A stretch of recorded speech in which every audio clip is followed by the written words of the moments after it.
Welcome everyone to another very special episode of Chat, Grapple and Cheap Pops podcast. I am Chris Dredd. I'm here with my main man, JB. How are you doing, bro?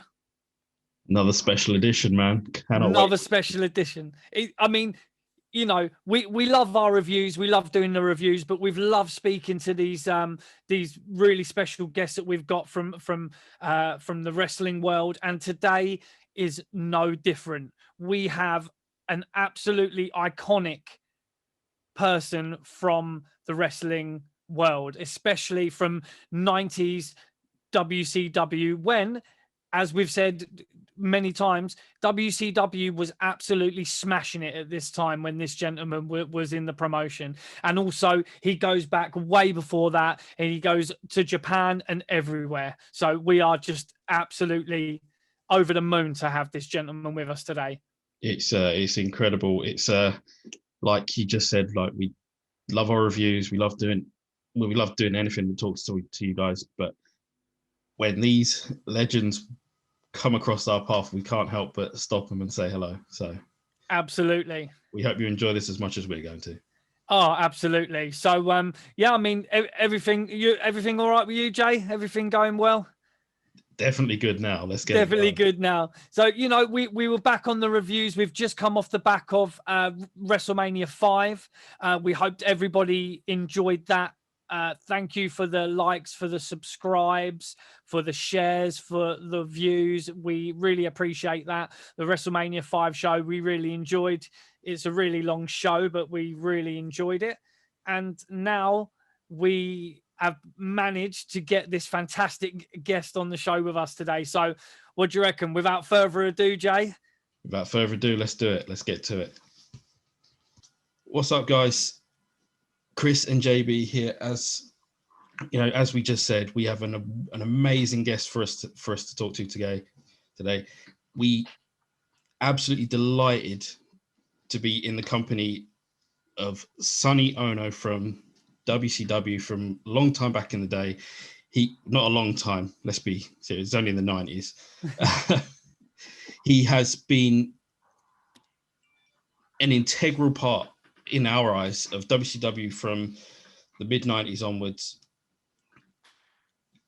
And he was basically the innovator of the cruiserweight division. Some of the guys that Sonny's worked with have been literally the innovators of the cruiserweight division, brought that style of wrestling into the mainstream of American wrestling.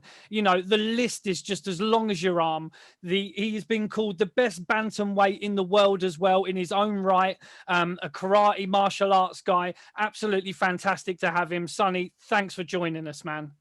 Well, thanks for having me, guys. Now, what kind of accent am I hearing here?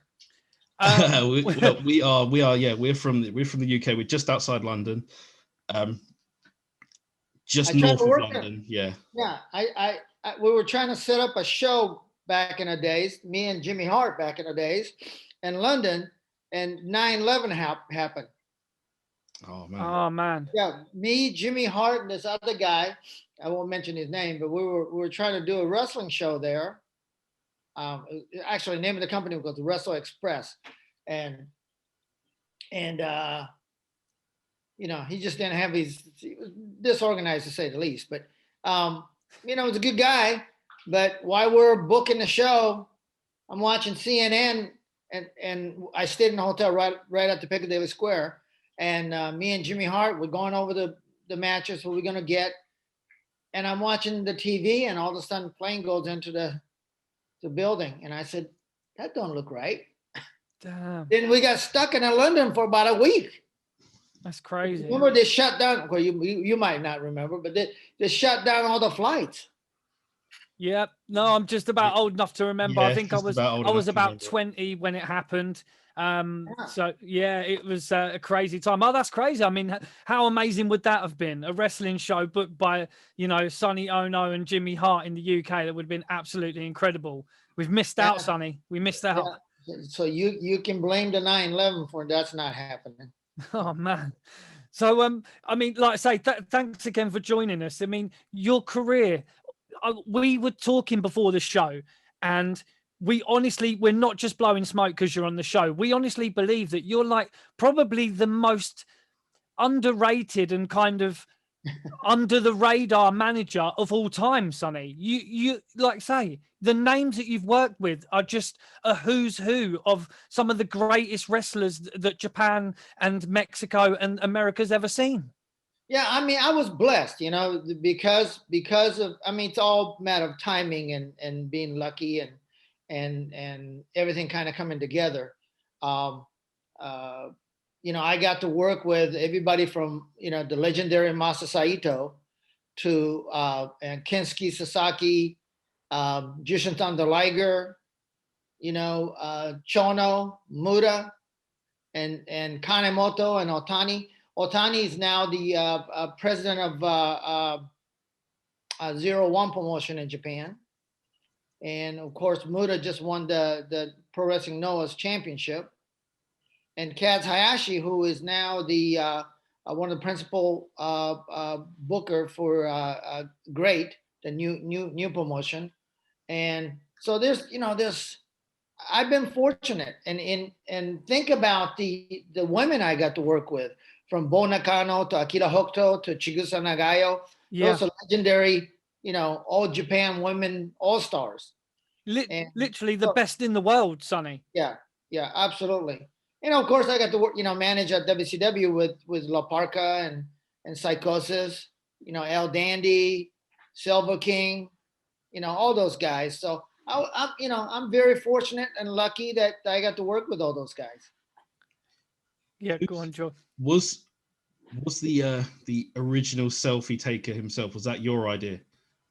Yeah, well, you know, it was kind of take off on the Japanese tours, right? You know, Japanese tours always had a camera around their neck and taking pictures, and I said, you know, this will work. So I first came out with a regular full-size camera and was doing it, and it's kind of hard to do a selfie with that. Yeah. So we got a Fuji Instamatic, those green little, you know, a camera, and we started doing it.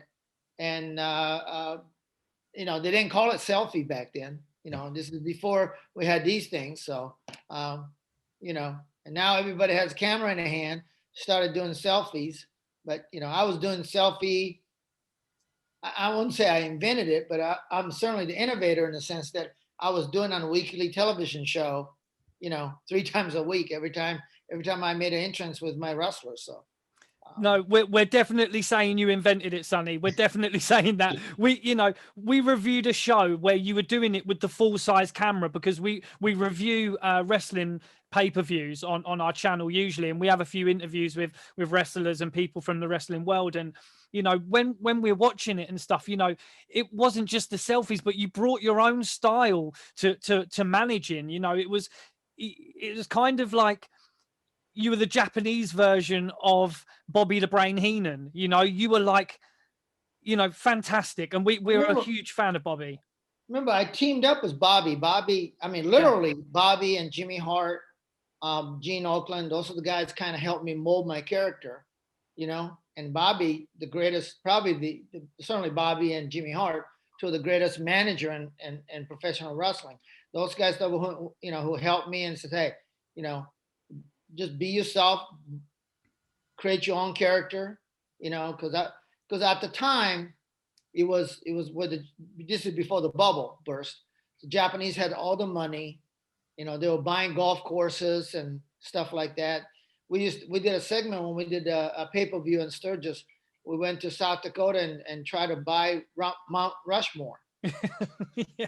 And we were taping it, and the fan actually was walking by and was overhearing us, and they were going, "You can't buy that." I said, "Yes, I can. I want my face right next to the guy with the big nose." those bits that you did with Bobby Heenan, you know, we're drinking the champagne and stuff. You know, there's a classic moment that we spoke about before where Bobby the Brain just gives like a wink to the camera and stuff. You know, you guys worked really well together, and it was beautiful chemistry. It really was. Yeah, no, I miss Bobby. And certainly Gene. Those guys are, you know, iconic figure of wrestling. So, you know, I'm fortunate. Like I was saying, I got to work with amazing talent in a history of wrestling. And you know, I was tutored by two of the greatest manager, and it was the best of time for wrestling. You know, historically, it was the best of times. Yeah. Well, I mean, would you be offended if we started calling selfies the Sonny? Oh, that would be great. There I we wish go. I got a penny. I got a penny for every time somebody did a selfie. Well, Yeah. whenever we take a selfie from now on, we're going to call it a Sonny. Yeah. All right, And good deal. maybe we can get this thing going. We'll get a hashtag going, Sonny, on Twitter and Instagram, and we'll see how we can get that moving. But Great. can we start from the beginning? Because I mean, in your own right, you were a professional karate guy, martial artist. Yeah. You were, like we said before, the Professional Karate Association named you the best bantamweight in the world. Myself and Jordan actually watched you do a kata routine Yeah. that is on YouTube as well. And, you know, is that correct? That's how you actually met Eric Bischoff? Yeah. Back in 70s, you know, mid 70s,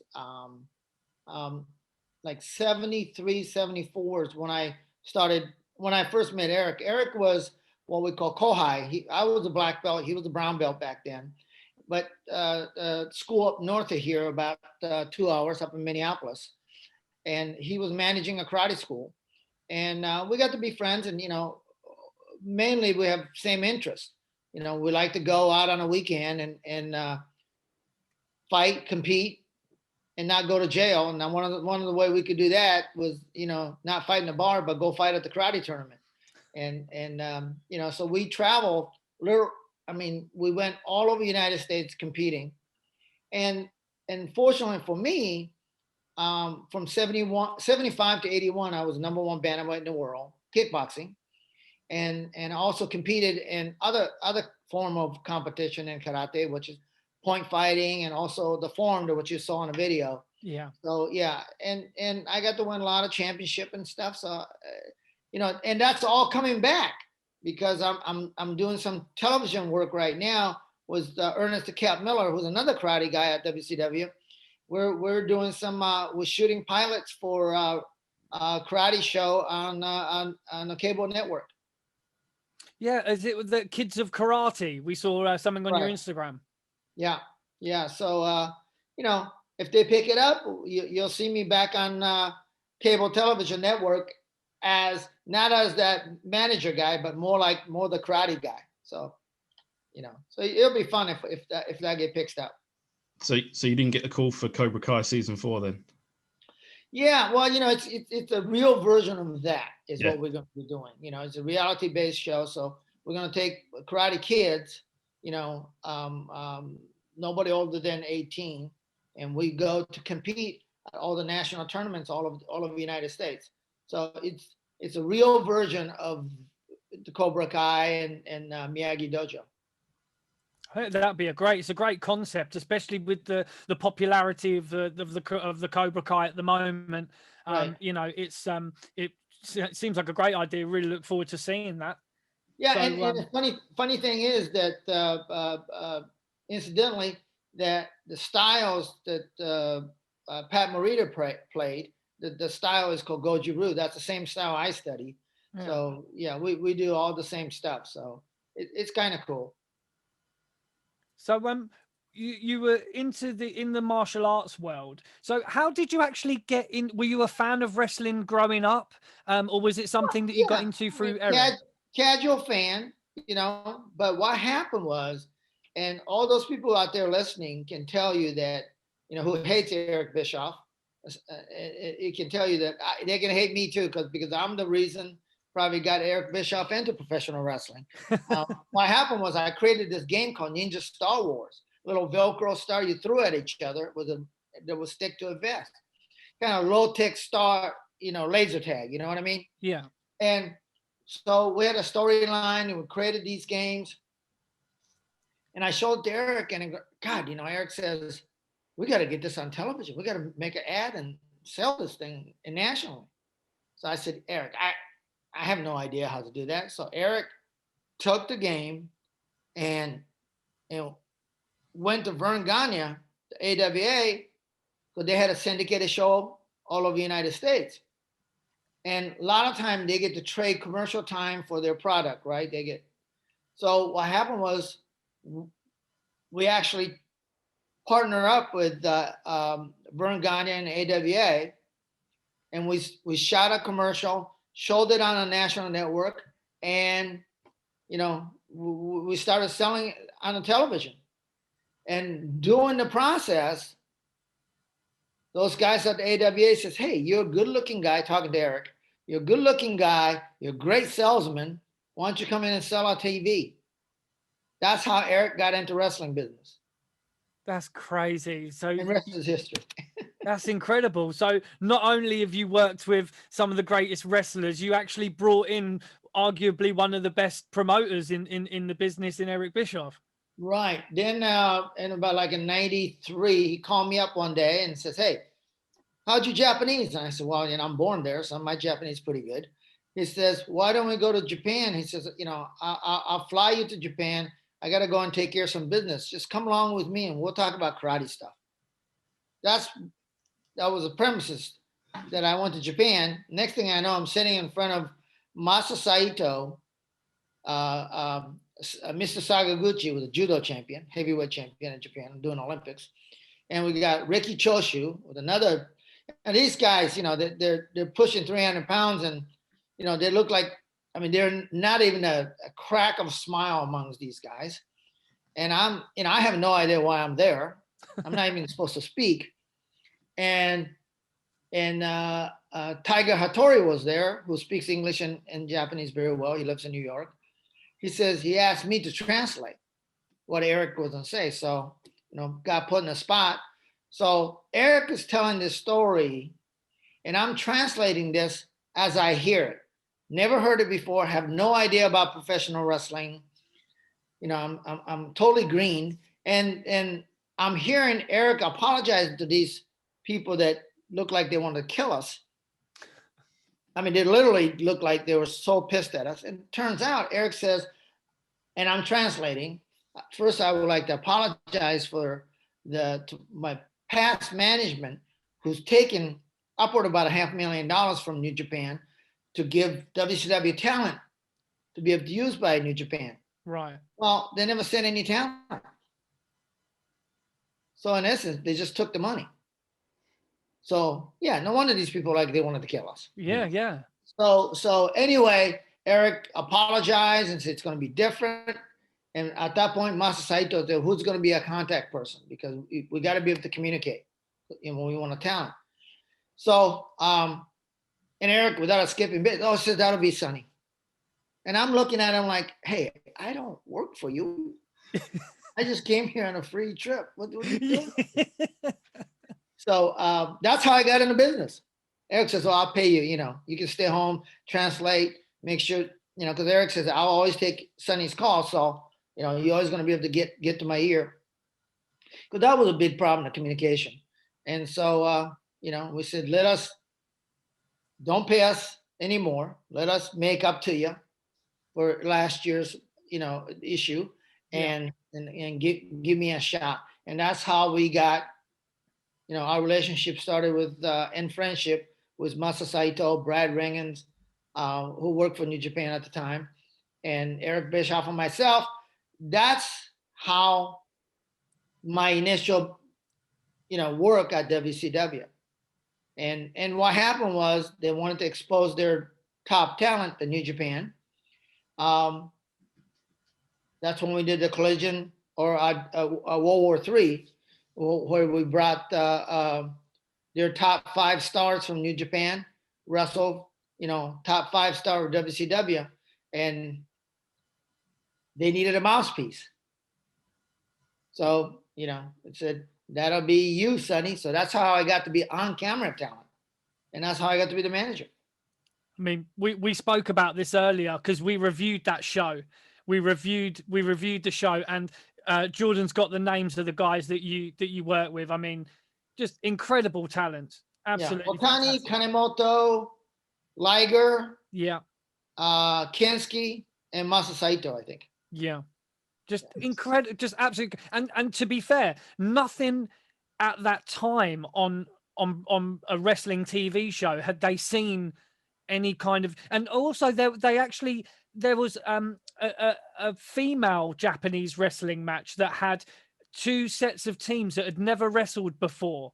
It was what was it? The New Japan couple and the other team, wasn't it? All Japan women, I think. Yeah. Yeah, all Japan women. I think we at one point we had Cutie Suzuki. Yeah. And Ozaki, tiny little girls, but they, I don't want to fight them. Incredible talent, Amazing. Absolutely incredible. I mean, we review these shows all the time, and partly the reason why we love that era of WCW is for the pure talent that was there, and you were integral to that kind of happening, and it's absolutely incredible. Just lucky. I mean, since you guys been in England, you might know few of the Gaia Japan talent that we brought over at the time. Yeah, was it Reina Yakubi and Zero? Right. Yeah. Zero was the Chigusa Nagayo, was legendary in Japanese women wrestling. That's right. And you might know this name because she'd been wrestling in England, Satomura. Okay. Yeah, she's on NXT amazing, right now. Yeah. Yeah, that's right. Yeah. Yeah, she bodybuilds too, for that matter. And when I didn't know this till later on, but when she first came to WCW and did all those TV taping at Disney in Orlando, she was 14 years old. Incredible. That's so absolutely incredible. She was 14. Wow. Yeah. I mean, the wrestling dojos in Japan are just incredible. I mean, Bobby the Brain Heenan jokes about it and joked that that's how Mean Gene lost his hair once, because he tried to grow it to get into one of the female dojos. But if for real, it's the talent that gets pumped out of Japan is just absolutely phenomenal. Well, what's the amazing thing is that WCW, because of Nitro, we needed talent, and so the relationship with New Japan played a big part in it, because we needed talent. And because of WCW and New Japan relationship, a talent relationship, that's how we got, Dean Malenko, and that's how we got Eddie Guerrero. That's how we got Chris Jericho and of course Chris Benoit. And my favorite, Ultimo Dragon. Because of our relationship, that we noticed these talent and we say, hey, we got to get these guys on our TV. And that's why I think that's one of the reasons. I think, we can talk about NWO, like your t-shirt, but I think that's one of the reasons I think we beat, WWE for 83 weeks. We give our fans something that they haven't seen yet. And he didn't need a lot of storyline, but you knew you were going to get some best wrestling the world had to offer. And I think that kind of gets underplayed, but I mean, just think about how far we're ahead of the time.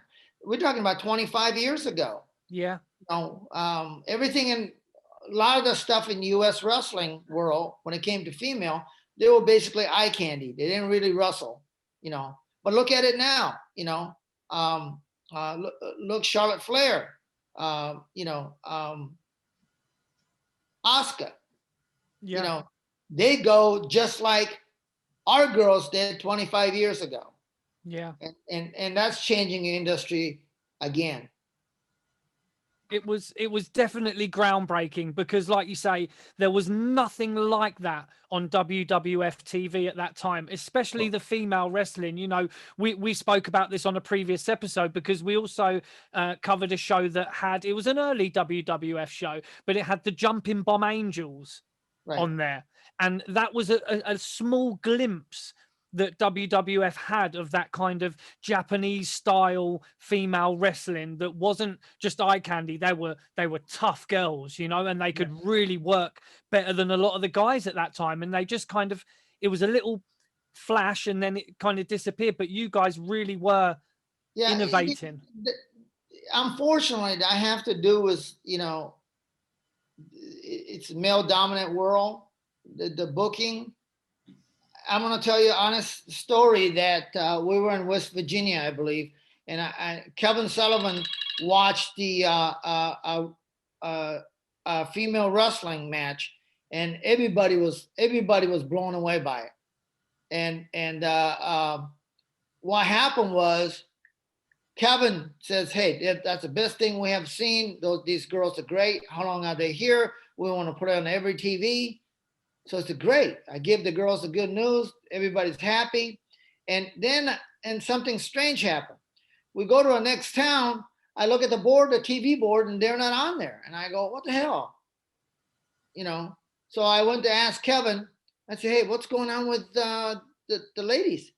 And he says to me, he goes, Sonny, I can't put them on TV anymore. I go, what happened since last night to now? He says, they're so good that they're making our boys look so bad. This is Kevin Sullivan telling me that. Yeah. You know, because these girls work so tight, so hard, so stiff.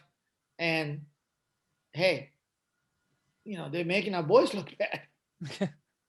Unbelievable. I know. That's how crazy it was.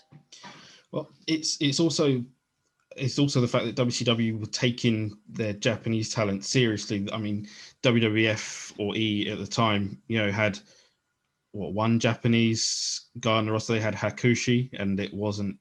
I mean, it wasn't a great gimmick, was it? Yeah. And they didn't really use them right, you know. No. But because of our relationship with Masa Saito, you know, in New Japan, we got to do all those things, and we're very fortunate. Just to talk about Bull Nakano, so you worked with her in WCW. Did you ever kind of go to any shows? Because she was on WWF for a short time, wasn't she? Yeah, she was on WWF for a little bit, and then of course we brought in to see what happened was when Medusa came into WCW, we couldn't find, because Medusa's trained in All Japan Wrestling, All Japan in Japan, and that promotion, and that style, and because they work so snug that we couldn't find American girls to really work with Medusa. That's why we brought in Akira Hokuto, you know, and she was probably the most popular wrestler in Japan at the time, and of course we brought in, you know, Bull Nakano after that. So Akira Hokuto, even to this day, I did a TV show about a year ago for Fuji TV. They flew me out there to surprise Hokuto,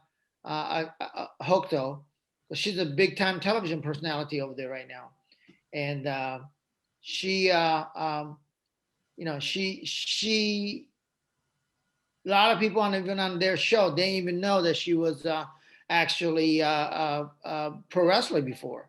Really? And yeah, that's how. Yeah, she's really popular as a television personality, but you know, Fuji TV, you know, followed me around for about a week, and flew me out to Tokyo to surprise her on her live TV show over there. That's crazy. I mean, she was actually the first women's WCW champion, and one and only. One and only. Yeah, you know, it's I mean, they also had that with the Cruiserweight Tag Team Championships. There was only one. So. Yeah, there was only one team that won it, and then, you know, the next week they were sold and the company was gone. Yeah.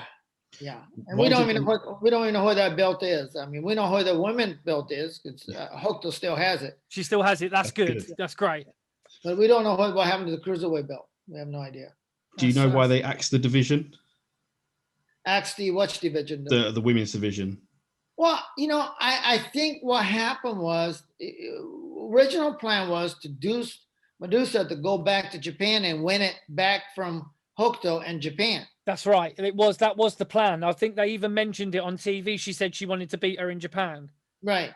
But you know, one time it got postponed, and I think just basically time ran out.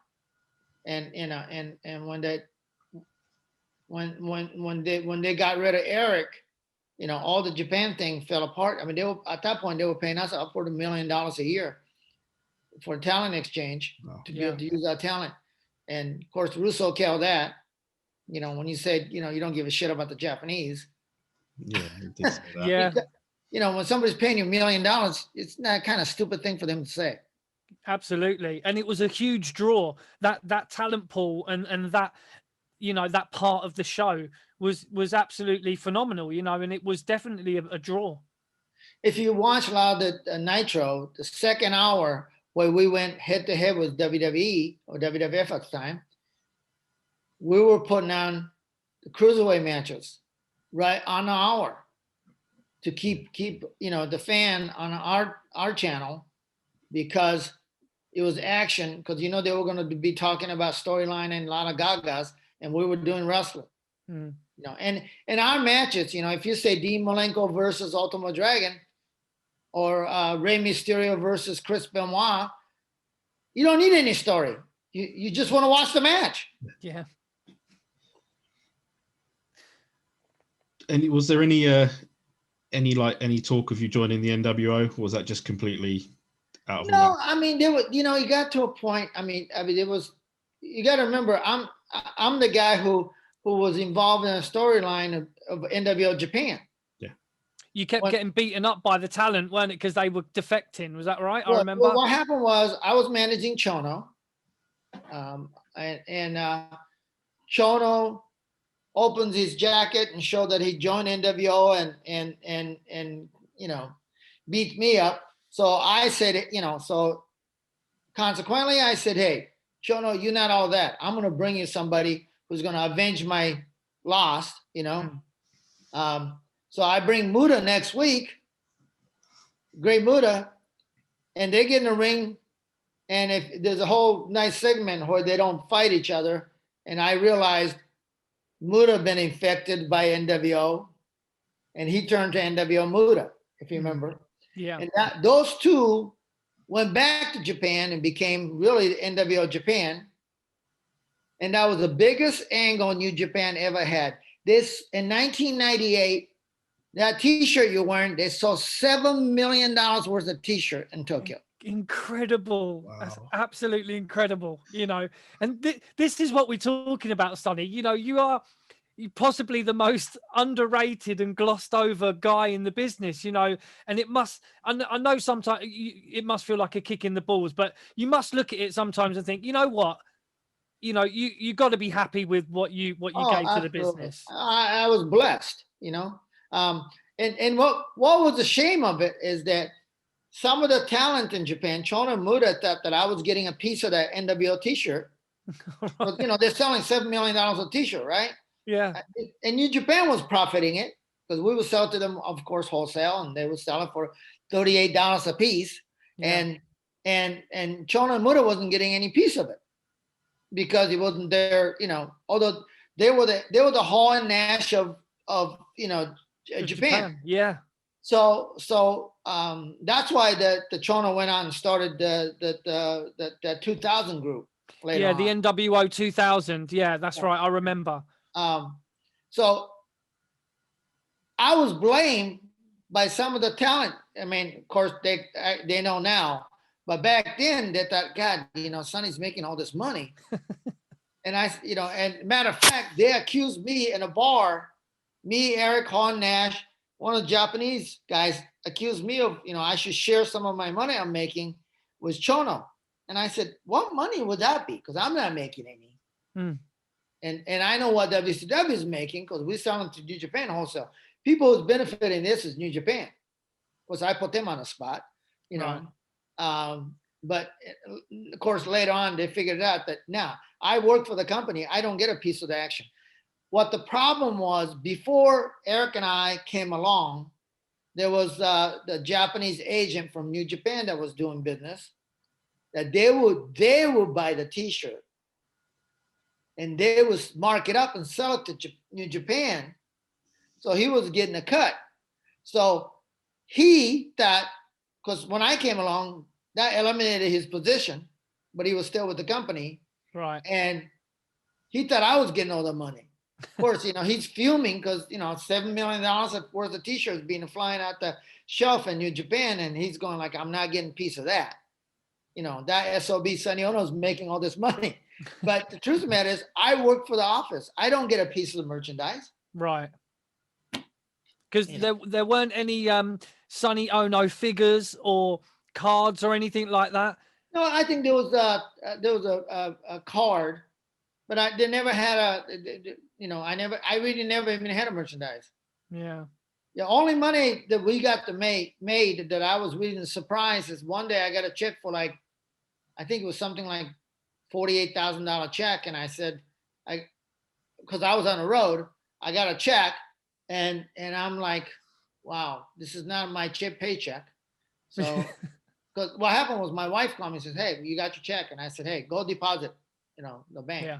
And then she gets to the bank and opens the envelope, and turns out to be a lot of money, and she calls me, says, hey, what's this for? And I said, I have no clue. It ain't from, them office must have made a mistake, because I have no idea, because I have no merchandise. Yeah. So I called the office, and they goes, well, what's the check number? Let me check on it. And they call me back, and they said, no, that's for your video game licensing. I said, what video game? Because I'm not even in any video game. And she says, no, you're one of those hidden characters that you have to win so many guys to get to. Oh. And I didn't even know I was even a hidden character. I think it's Thunder, isn't it?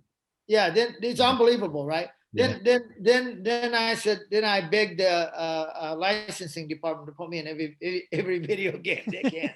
Well, I know what I'm doing for the next week. I've got my game up there, WCW Thunder, and I'm going to be playing it just to unlock Sonny Onoo's character right now. That's my plan for the week now going forward. There you go.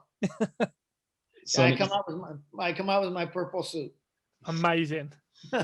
If we can jump back in time just for a second, Sure.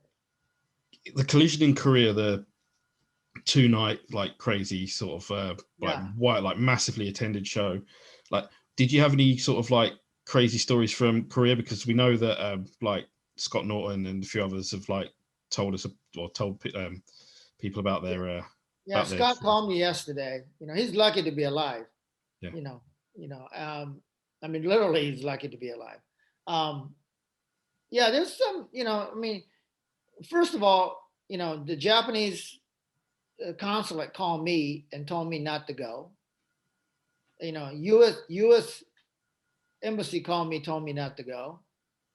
And all of us probably got a phone call that's, from respected government told us not to go, because they said, hey, we can't guarantee your safety. I said, 1986, I went to South Africa with a karate team, U.S. karate team, when there was still apartheid, and competed in South Africa. So I said, hey, how many times in your life that you get to go there, being a guest of the great leader, right? I mean, it's an invitation from the dictator, Yeah. So long as I didn't do something stupid, I wasn't fearful. And you're young, how many chances you get to go? Yeah. Before we went there, all Americans who've been there either been shut down or captured. Incredible. I go, what? It was experience.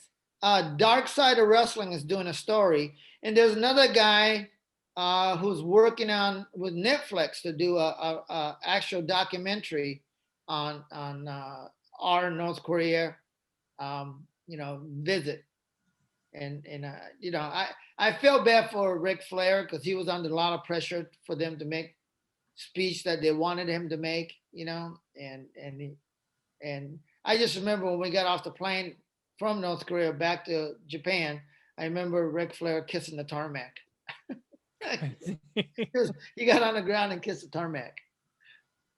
It's hard to get footage of the collision in Korea, but there is some bits floating around, and I watched the match, the main event, the Ric Flair Inoki match, and to be honest, it was actually quite a good match. I thought the main event. Well, look at it this way. All right, you got to put things in perspective. Okay, so it was the largest crowd. I think it's in a Guinness Book of World Record of attendee. Now, Did they pay to buy? Did they pay to attend? No. Were they forced to attend? They were probably encouraged. But what else is there to do? Yeah. Okay, there's nothing else going on, so you can't say they were forced to go. You know, and you got to remember this. You got to think. You really got to put things in perspective. These citizen of North Korea has probably likely never seen American. Never. Okay. So and the propaganda is that these are white devils. You know. Yeah. Literally, right? I mean, from the minute you're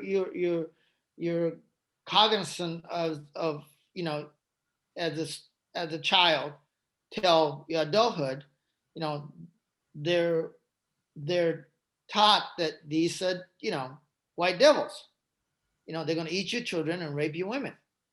Barbarians, yeah. Oh, absolutely. You know, and their vision of that.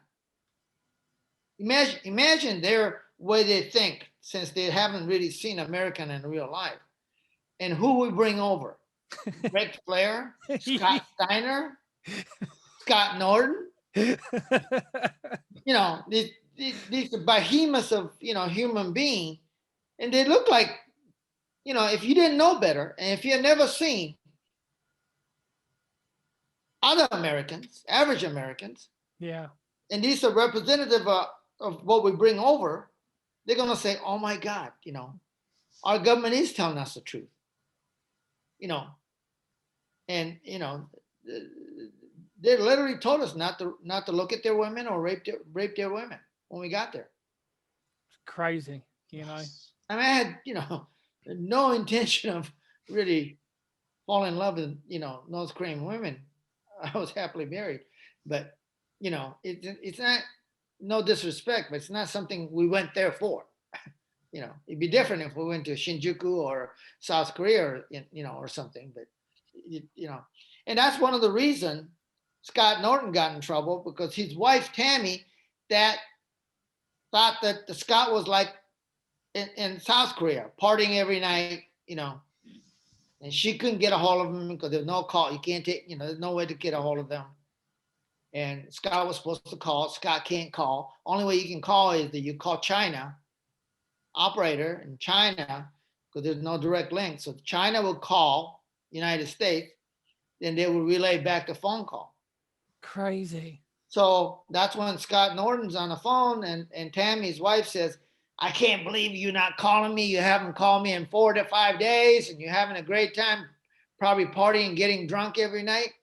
And that's when Scott said, paraphrasing, "You don't know, Tammy. This is the shithole we're in.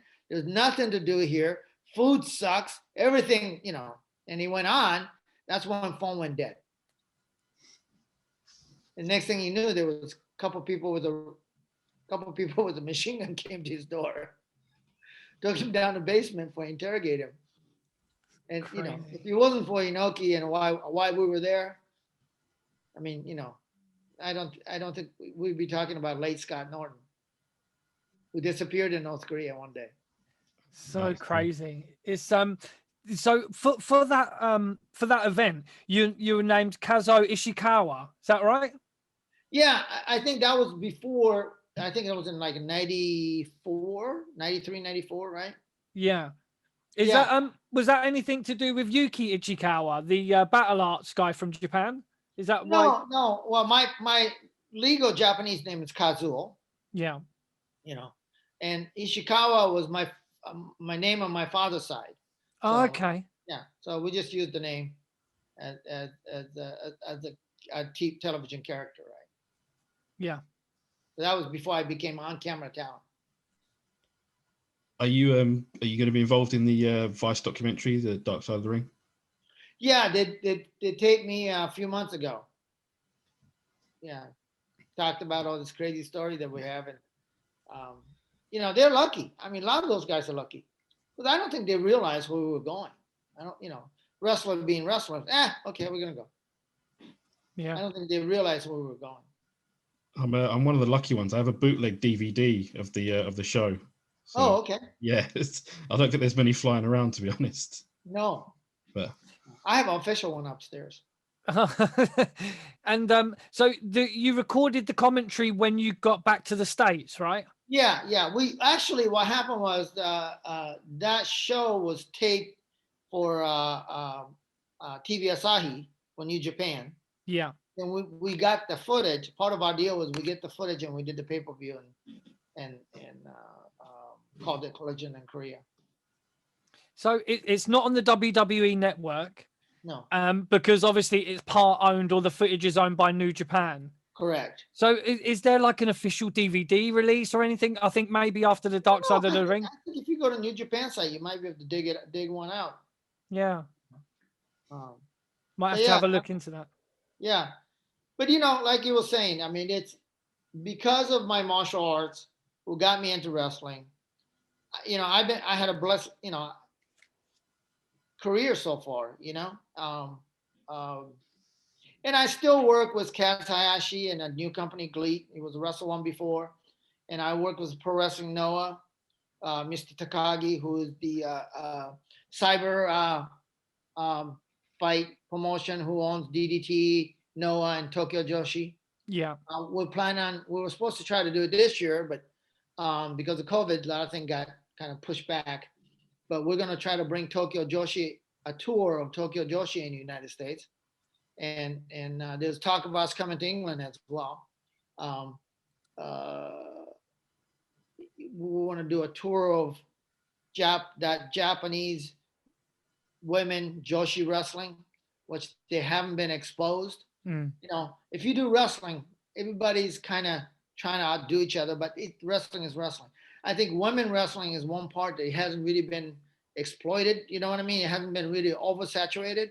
Yeah. So I love to bring the Tokyo Joshi into the mainstream of American and certainly rest of the world wrestling. So we're working on that. And I work closely with Noah to promote their product, and Keiji Muto becoming a new face of the Noah promotion and signed a 2-year deal, and he's their champion, which is a great move on their part because because the rest of the world don't know all the younger guys who's a great talent, but Noah having Muto there will get the eyeballs onto their program. It's great. I mean, we really loved, and again, you're innovating, you're bringing something into the mainstream, and it's just great to see. It's great to see that you're still involved and you're still doing stuff. Looking through your Instagram, seeing the bits and bobs that you've been doing, it's fantastic to see you're still involved. Yeah, and we have opportunity right now. I'm working on a project with people from Dubai, who I mean that territory of Arab nations. One, they have a lot of funds. Seem to be they have money coming out of the ground, literally. Literally. And Asian country like India, because a lot of the works and those Arab nations are from Southeast Asia. From the Philippines and places like that. Indians. Yeah. So so that market is wide open. So we hope to, work on a promotion there or help them with their promotion. So there's a lot of stuff, a lot of potentially great stuff happening. I mean, I retired 20 years ago, but hasn't slowed down one bit. That's amazing. Still sort of stuck to the business, which is. Yeah, I mean, opportunity keep coming, So, and fortunately for me, I don't, it's not a grind. You know what I mean? It's not like work. Get up in the morning, go do that same stuff, whether you're selling or moving merchandise or whatever.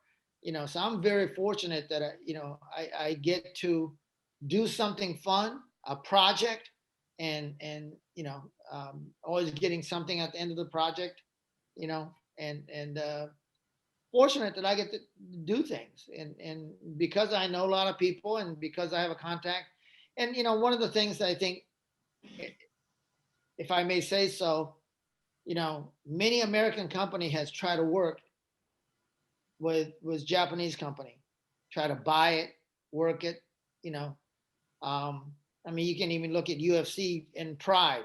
They were going to try to, when they bought Pride, they were going to keep that separate and keep it working. That never happened. They just bought it and killed it.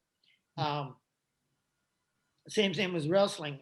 WWE certainly has tried to go to Japan, but see, the mentality is totally different. You can't just go there and buy things and expect to keep going. It's not.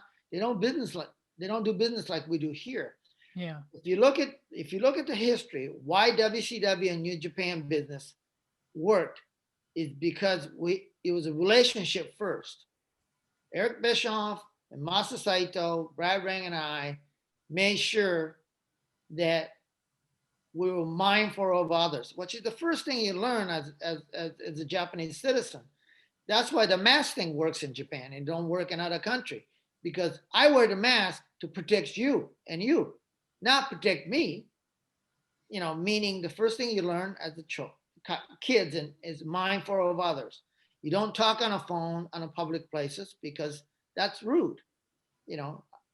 So they'll tell you they'll text, but they won't talk on a phone on a public place, train, plane, all that. But that's theirs, that they're taught that, and I think that's one of the hardest thing. I think they'll learn, they'll find out, and they haven't passed when TNA tried to work with Japanese company. A lot of that went south, including the New Japan. They try to work with them, because they don't concentrate on relationship. I have to care how you feel. If we're going to do a business, I have to care how you're going to feel if we do this. You know what I mean? That's more important than doing the deal. Yeah. Doing a deal despite pissing you off doesn't make any sense, because there's no longevity in that. Yeah. Those are the things that, the international business, which I work at that field, is that, that's the difficult part about working in other countries. Think that it might work with AEW. I know they've got a couple of guys who are fairly big in Japan. Do you think that might work? That might have a little bit more longevity because they're a little bit more respectful. Like Kenny Omega obviously knows a lot more about the Japanese way of doing things and the etiquette and stuff like that. Do you think that they might have a little bit more luck? Yeah, I think so. I mean, Kenny, really made his name in Japan, with DDT actually, and then went on to New Japan, and so he has a relationship, and as long as he understands, and clearly he does, and long as he can make sure the office understand that, and I think they'll work. I mean, that's why they're using those Japanese ladies doing a tournament right now they have going on. Yeah. I mean, but it's it's a hands-on deal. You have to make sure that you're not offending them. You can't take advantage. Sometimes my God, there's. I mean, they treat us like $1 million every time I've been to. I do anything in Japan, and you need to reciprocate. And you need to make them feel special, and have their interests at heart. It's got to be a win-win deal, or, I mean, getting where they are right now is quite significant. Having a company work, that's a pretty good first step. And to maintain that relationship, it's got to be hands-on. That's perfect advice for anyone that's trying to do some business. Sonny, I got a two-part question. All right. For you. One, who was it that released you from WCW, and did you ever get the call from the WWF or WWE afterwards? The second part, yes, I did get a call from inquiry from WWE. It's been a couple of times. At one point, there was a guy, Kenzo, they had a Japanese guy. Oh that yeah, was- Kenzo, yeah. Yeah.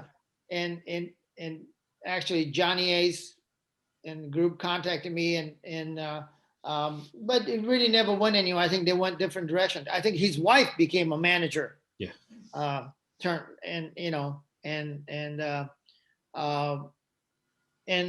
I worked with WWE on a couple other things.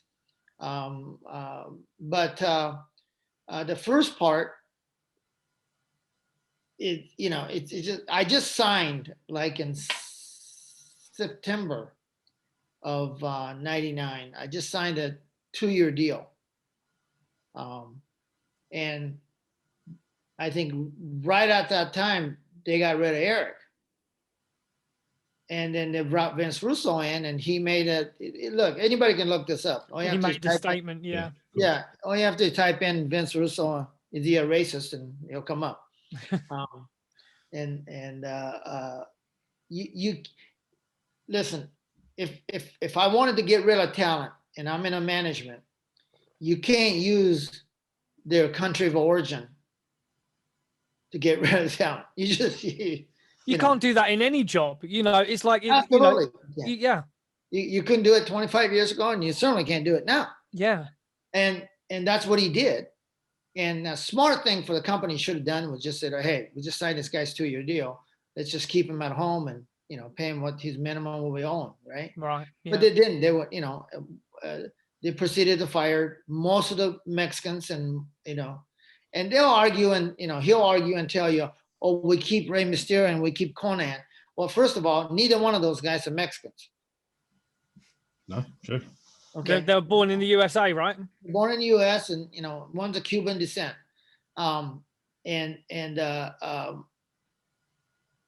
think they kept Hoovy. But it basically got rid of all the luchador, most of the luchadors, and they got rid of all the Japanese. Yeah. And I think Kaz Hayashi was the only one who kept on. And he probably kept his job because I sued him right after. So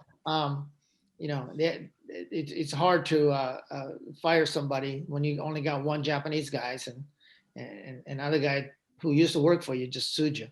Yeah. Who let me go to answer your question with JJ Dillon. JJ called me and said, hey, Sonny, we're gonna. And I told JJ, I just signed a deal like, a couple of weeks ago. He said, yeah, and I told him, I said, hey, I just remember the conversation where JJ said, hey, we'll pay you because they have 90-day out, they pay you 90-day severance. We can pay you in lump sum if you signed a piece of paper that said you're not going to sue us. I said, nah, it's all right. You can keep paying me. Yeah. So, I mean, it was, I had a lawyer from every big time lawyers from, Georgia to California calling me. And it turned out okay for me. And unfortunately for some of the Japanese and Mexican that the company totally went south, shortly after 2000. Yeah. Yeah. Did you manage to notice any sort of decline in 99 whilst you were still there? I think we were overwhelmed in a sense that we were doing Thunder and Nitros 3 hours, and I mean, we were doing way too much in a sense that I don't think we got any more funding to produce. We were doing really well. And I think if you look at WWE or WWF at the time, they started doing what we were doing. Mm-hmm. But they didn't have our censorship, so they kept pushing that envelope. Yeah. That's when they were having all those TNA matches and, but listen, history-wise, I don't look back in any regrets at all. I have none. Like you were saying at the beginning of the show, how I got to manage the greatest wrestlers from all, from Japan, Mexico, and the United States. You know, the great friendship that I have with that created back then. I still keep in touch with a lot of guys. As I was telling you, Ernest Miller and myself, you know, we probably talk to each other a couple times a week, and we have a project, as I told you. And you know, and Eric, I think on his latest podcast, he talks about how Eric and I have been friends for 45 years, which has been longer than Conrad Thompson been alive. So that's crazy. Yeah, it's incredible, you know, and we really, you know, we really appreciate you spending the time that you spent with us today. no, I appreciate it. It's a good time. And you know, we still today, even today, earlier on this afternoon, I was doing some cooking and I've got the network and I was watching Rhodes Wild, and it was the Cat versus Buff Bagwell, and you were there dressed in leather, and you know, it was just incredible stuff. You know, it still makes me smile to this day, and it's, you know, 20 years ago. So yeah, you know, I don't know if anybody ever told you what happened to that Cat versus Buff Bagwell deal. I don't know, did anybody ever tell you what happened? no. So you talk about politically not being correct, is that they actually, the way it was set up was Buff was heel, and we were heel, but Buff was, you know, Yeah. more of a heel than we were. And so Buff was making fun of us all the way through almost 2 months of 6 weeks of promotion going to Raw Wild. Matter of fact, they even did if you can find this on one of the Nitro, Buff painted his face black and did the. I think I basically remember that, because there was a time when I was watching the Nitros through. Yeah. Right, he did the black face, and they had one of the referee wear a mask of myself, you know. So, you know, I mean, politically totally incorrect. I mean, you get in trouble big time now. Yeah. But anyway, so we were supposed to go over at the pay-per-view. Well, Buff didn't quite see it that way. So as they're going over, true story, picnic table, we're in a tent and catering. And I'm sitting, my wife is sitting with my little few months old baby. And they start to talk about the match. They want to go over the match. So, you know, so I'm listening in. And Buff said something, and Ernest didn't say a word, just kind of smirked, and, you know, got the Buff attention, a wrong attention. And he said, "There you go, what's that smirk on your face?" But as that's going on, Buff tried to smack him across the picnic table. He gets about this far, and Ernest just goes, whoop, that the hand goes by, and next thing I know, Ernest is diving over the table. They're on the ground. They're literally fighting. Wow. And there was a pull apart. We got called in office, which was a bus. Yeah. And I just remember we all sat down, Eric, the booker, Ernest, myself, and Buff, and Eric calls a meeting and says, "What the hell's going on? You know, there's a Turner executive there while you guys are fighting." And Buff says, "Hey, before we start, I just want you to know, Eric, it's Sonny's fault." And I didn't say a word or anything. He puts it on me. I go, we all looked at each other, and of course Eric knew. Yeah. Eric said, "No, Buff, Sonny didn't say a word. What are you talking about? I heard this whole thing already." So anyway, but what's the amazing thing about those guys? And an amazing thing about Ernest Miller, Ernest says, "Hey, if you want to go over so bad, you can go over. It's just not going to make really a lot of sense in wrestling, you know, the storyline. But, you know, so Ernest jobbed. But they went out there and had a match. That's the thing. You know, a few hours ago, they were literally fighting on the ground. Of course, Ernest would have killed him, but Yeah, because obviously Ernest's a karate guy himself, yeah, he's legitimate tough guy. Yeah. Because it was strange, and it's really weird that I decided to watch that match today because, and you've give us that fantastic story, because even when I was watching it, I did think it was really weird because, you know, I don't know if it was the atmosphere of the bikers that they were probably maybe prejudiced towards Ernest and yourself because. Right. You know, Ernest, I realized he was wearing the Southern flag on his gloves as well, right? When he came out. So I don't know if that was him taking the piss a little bit, maybe. It was, yeah. It was, because it's strange, yeah. Yeah. So, but anyway, you know, but it just goes to tell you how professional those guys are. Yeah.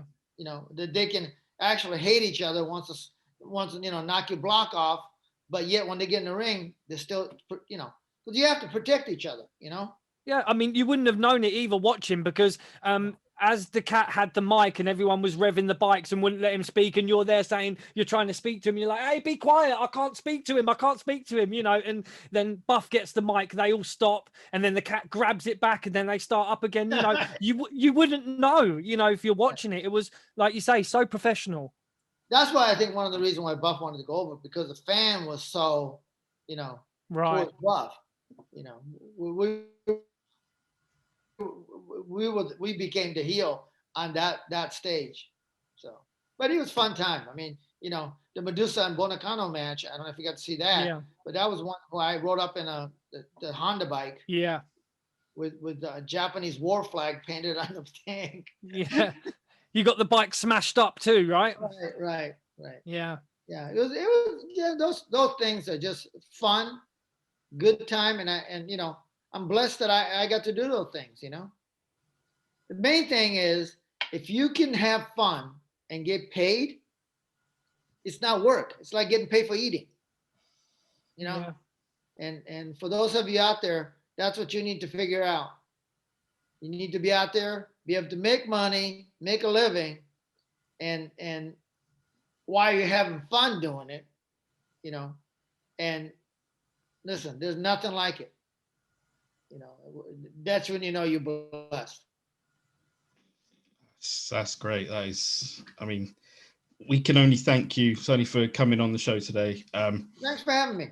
Honestly, I could talk to you all day, to be fair, because we really love that era of WCW, and you were an integral part, you know, from 94 to 99. That was the boom time for WCW, and it was innovative. It was something that you weren't seeing on the other shows, and like we say, you know, you were really an integral part to that. So, I mean, we could pick your brains all day long, but obviously we know you've got stuff to do, and that, and you know, we really appreciate you joining us today, Sonny. Well, thanks for having me, and you know, have me back, and you know. Oh, for sure. Yeah. Well, if you make it to the UK, we're definitely going to be taking a Sonny with you. Oh yeah. All right. Yeah. My dad is telling me it's time for me to take him out. Yeah, no worries, man. And if we start making some Sonny selfie T-shirts, we'll make sure you get a percentage of these. All right. Ones. All right. Good deal. No worries. Thank you very much. Thanks, all right, man. Peace, guys. Peace, brother. Thanks for joining us. Okay. All right. Take care. Bye-bye. And there you have it, Mr. Sonny Onoo. What an amazing story! What an amazing set of stories there. Like, he's just so open and free, and he still loves being a part of wrestling, which is great for everyone. It's crazy as well. I forgot to ask him about his masks.